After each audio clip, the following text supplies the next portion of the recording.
तुम समझते क्यों नहीं हो? परिवार में थोड़ा बहुत तो एडजस्ट करना ही पड़ता है।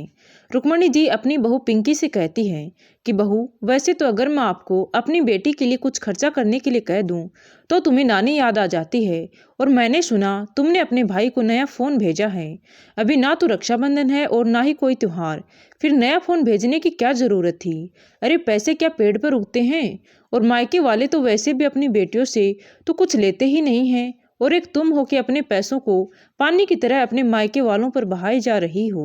तभी पिंकी बोली कि मम्मी जी, आपको कैसे पता चला कि मैंने अपने भाई को फ़ोन भेजा है? और अगर पता चल भी गया तो इसमें क्या दिक्कत है? क्या रक्षाबंधन या कोई त्योहार आएगा तभी मैं उसे फ़ोन भेज सकती हूँ? आप तो जानते हैं कि आजकल अक्सर बच्चों को ऑनलाइन पढ़ाई करनी पड़ती है, तो उसके पास फ़ोन नहीं है और मेरी मम्मी अभी घर का खर्चा ही चला सकती है। पापा के नहीं होने से मम्मी अकेली कितना खर्चा उठाएगी? और उन्होंने मुझे पढ़ाया है, लिखाया है, तो क्या मैं मेरे भाई के लिए इतना भी नहीं कर सकती हूँ? अब मेरी मम्मी तो मुझसे कहेगी नहीं। अब छोटा भाई है, उसका तो मुझ पर पूरा अधिकार बनता है, इसीलिए मैंने उसके लिए फ़ोन भेज दिया।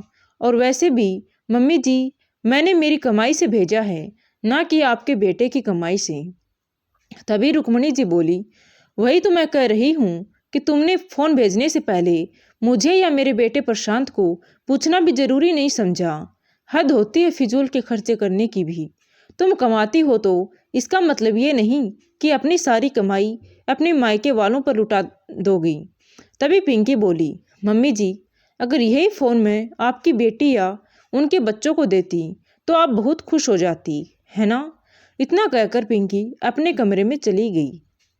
कुछ देर बाद पिंकी के पति प्रशांत दफ्तर से लौटकर आए और हाथ मुंह धोकर हमेशा की तरह अपनी माँ के कमरे में थोड़ी देर मिलने के लिए चले गए।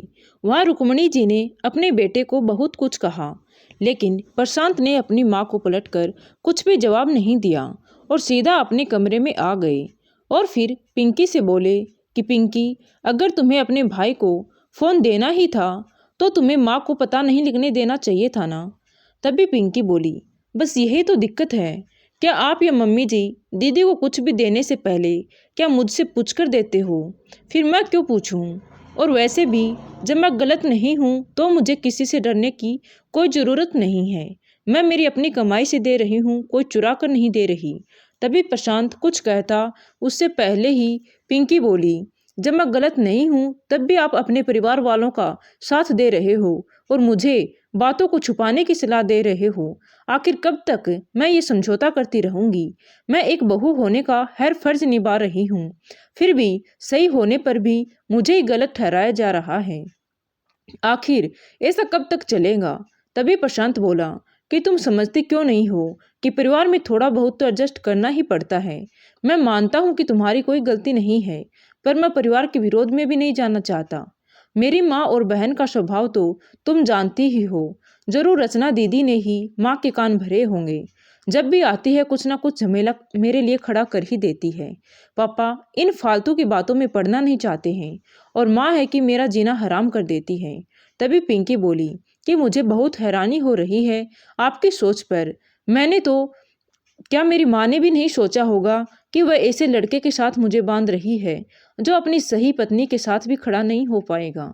सोचिएगा कल को हमारे बच्चे होंगे तो उन पर क्या असर पड़ेगा। इतना कहकर पिंकी सबके लिए खाना लगाने चली गई।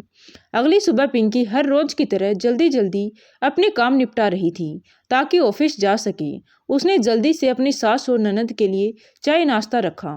तभी रुक्मणी जी बोली कि बहू, इस चाय में एक चुटकी जहर भी दे दो। इतना अपमान सहने के बाद भला तुम्हारे हाथ की चाय कैसे पियेंगे? प्रशांत भी वहीं बैठा था। वो बोला कि माँ, कल की बात तो कल ही खत्म हो गई थी, तो फिर ये सब आज सुबह सुबह फिर से क्यों? तभी रुक्मणी जी बोली, दीवारों के भी कान होते हैं बेटा। बहू ने तुमसे जो कुछ भी कहा वो सब मुझे मालूम है। मैं तो बहुत सी बातें हैं इसकी जो बर्दाश्त कर जाती हूँ ताकि पूरा परिवार एक साथ रहे, लेकिन मेरी बहू को अपने मायके पर खर्च करने से फुर्सत मिलेगी तभी तो परिवार के बारे में सोचेगी। तभी पिंकी ने देखा कि दूर बैठी उनकी ननद रचना मुस्कुरा रही थी। तभी उसने चाय पकड़ाते हुए कहा कि मम्मी जी, आपके कान कौन भरता है मुझे भी मालूम है, पर मुझे इन बातों के लिए फुर्सत नहीं है और इस घर के लिए सिर्फ आप ही नहीं बल्कि मैं भी सोचती हूँ। पर इतना तो मैं भी जानती हूँ कि मेरे पैसों पर मेरे भाई का भी अधिकार है। अब आप लोगों के लिए खाना बनाकर रख दिया है और मैं चलती हूँ, मुझे देर हो रही है। इतना कहकर पिंकी ऑफिस के लिए निकल गई। तभी रुक्मणी जी अपने बेटे से बोली कि देखा अपनी पत्नी के तेवर, ये सब तुम्हारी वजह से हो रहा है। तुमने इसका मन इतना बढ़ा रखा है, तभी तो इतना बोल गई। अभी भी समय है बेटा, संभाल लो। कल को तुम्हारे बच्चे हो जाएंगे तो उन्हें भी ये तुम्हारे खिलाफ कर देगी। तभी उनकी बेटी रचना बोली, हाँ सच में भैया, मैं तो अब पराई हो गई हूँ, फिर भी इस घर की चिंता में बैठी हूँ। आपके बारे में, माँ के बारे में इतना सोचती हूँ, फिर भी भाभी को मैं ही दुश्मन दिखाई देती हूँ। भाभी तो कभी अपने परिवार के बारे में सोचती ही नहीं है, क्योंकि उनका पूरा ध्यान तो अपने मायके वालों पर लगा रहता है। तभी प्रशांत बोला, रचना तुम तो कम से कम आग में घी डालने का काम मत करो। और तुम जो कह रही हो ना कि वह अपने मायके वालों के बारे में सोचती है, अरे उसने तो सिर्फ अपने छोटे भाई को एक फ़ोन दिलाया है, बाकी सैलरी तो अपने ससुराल में ही खर्च करती है। और तुम क्या करती हो, साल के 6 महीने तो मायके बैठी रहती हो। और माँ, रही बात उसके पैसों की, तो वो अपने पैसों का क्या करती है उसका हिसाब मैं नहीं लूँगा। हाँ, मैं इतना जानता हूँ कि वो कोई भी फिजूल का खर्चा नहीं करेगी। तभी रुक्मणी जी बोली, वो सब तो ठीक है, लेकिन अपनी शादीशुदा बहन से कोई भाई इस तरह से बात करता है क्या? ये भी जरूर तुम्हारी पत्नी ने कान भरे होंगे। न जाने मेरे घर की शांति को क्या हो गया है। तभी प्रशांत गुस्से में बोला कि माँ, आप मुझसे क्या चाहती हैं? कि वह अपने पैसे खर्च कर रही है, उस पर भी मैं रोक लगा दूं। तभी रुक्मणी जी गुस्से में बोली, तुम ऐसा करो, कुछ महीने के लिए उसको मायके भेज दो। जब अपनी माँ के घर में बैठी रहेगी, तब उसकी माँ को भी पता चलेगा कि उन्होंने अपनी बेटी को कैसी शिक्षा दी है, और बहू को भी पता चलेगा कि ससुराल का सुख क्या होता है। अरे बहू के पैसों पर उसके माँ बाप का हक नहीं, बल्कि ससुराल वालों का हक होता है। तभी प्रशांत गुस्से में बोला, ठीक है, आज रात को इसका भी फैसला कर ही दूंगा। अब मैं जाऊं, आज के दिन ऑफिस के लिए बहुत अच्छी शुरुआत की आप दोनों ने। इतना कहकर वह चला गया। जब भी रचना मायके आती थी, तब घर का माहौल कुछ ऐसे ही डगमगा जाता था। पिंकी की माँ कभी भी अपनी बेटी से कोई मदद नहीं लेती थी, लेकिन पिंकी अपने पिता के गुजरने के बाद अपने भाई की छोटी मोटी मदद कर दिया करती थी, जो कि उसकी सास रुक्मणी जी को बिल्कुल भी पसंद नहीं थी। रात में सब लोग खाना खा रहे थे, तभी रचना तंज कसते हुए पिंकी को बोली, भाभी, क्या आपके मायके वाले ही आपके लिए सब कुछ हैं? क्या हम कुछ भी नहीं हैं? क्योंकि दिन रात आप उन्हीं की चिंता में डूबी रहती हैं और उन्हीं पर खर्च करती हैं। तभी प्रशांत बोला, खाने की टेबल पर भी तुम लोग शुरू हो गए। तभी प्रशांत की पत्नी पिंकी मुस्कुराकर बोली, अरे ननद भाभी के बीच मस्ती मजाक हो रही है। और दीदी, मेरी कमाई पर मेरा ही अधिकार है, ये मैं कैसे खर्च करूंगी ये मेरा निर्णय होगा। जहाँ तक हक की बात है, तो जितना हक आपका अपने भैया के पैसे पर है, उतना ही हक मेरे भाई का मेरे पैसे पर है। और जहाँ तक उपहारों की बात है, तो उपहार किससे ज़्यादा मिलते हैं ये भला आपसे बेहतर कौन जान सकता है। पिंकी की ये बात रुक्मणी जी को चुभ गई और उन्होंने कहा कि बहू, तुम्हारी ननद ने ऐसा भी क्या कह दिया जो तुम्हें इतना बुरा लग गया? आखिर वह गलत भी क्या कह रही है? तुमने अपनी ननद को तो कभी कोई फ़ोन खरीद कर नहीं दिया। पहले लड़कियों के मायके से उपहार आते थे, पर यहाँ तो उल्टी गंगा बह रही है।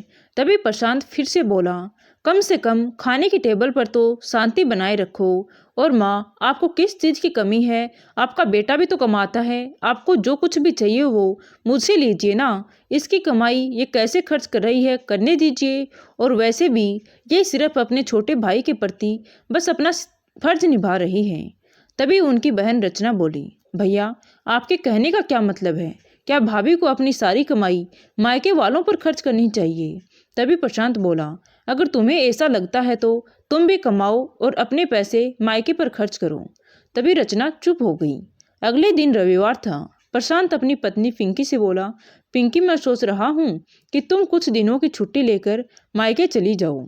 तभी पिंकी बोली, मैं समझी नहीं, आप मुझे अचानक से मायके भेजने की बात क्यों कर रहे हो? आपकी खुशी के लिए हर बार मैं समझौता करती गई कि कभी ना कभी तो आप मुझे समझोगे ही। ठीक है, अगर आप चाहते हो कि मैं मायके चली जाऊं, तो मैं भी अब मायके जाना चाहती हूँ। इतना कहकर पिंकी अपने कमरे में चली गई और तुरंत अपना सामान पैक करने लगी।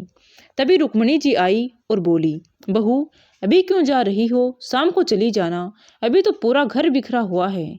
तभी पिंकी मुस्कुरा कर बोली, मम्मी जी, 1 हफ्ते की मेरी छुट्टी है तो मैं मायके जाऊंगी। घर और रसोई आप लोग संभाल लीजिए।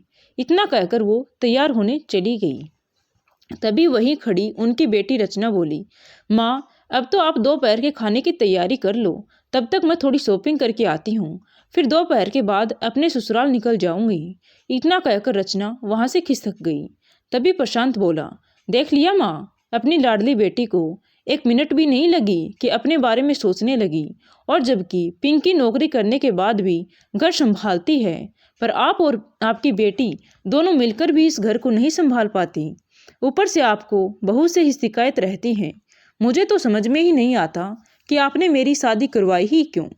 तभी प्रशांत के पापा राम सिंह जी वहां आए और अपनी पत्नी रुक्मणी जी से बोले कि रुक्मणी, मैं सोचता था कि घर परिवार तुम अच्छे से संभाल रही हो, लेकिन नहीं, जिसने कभी तुम्हारे लिए सोचा ही नहीं तुम उसके लिए सोचती रही और बहू पर लाछन लगाती रही।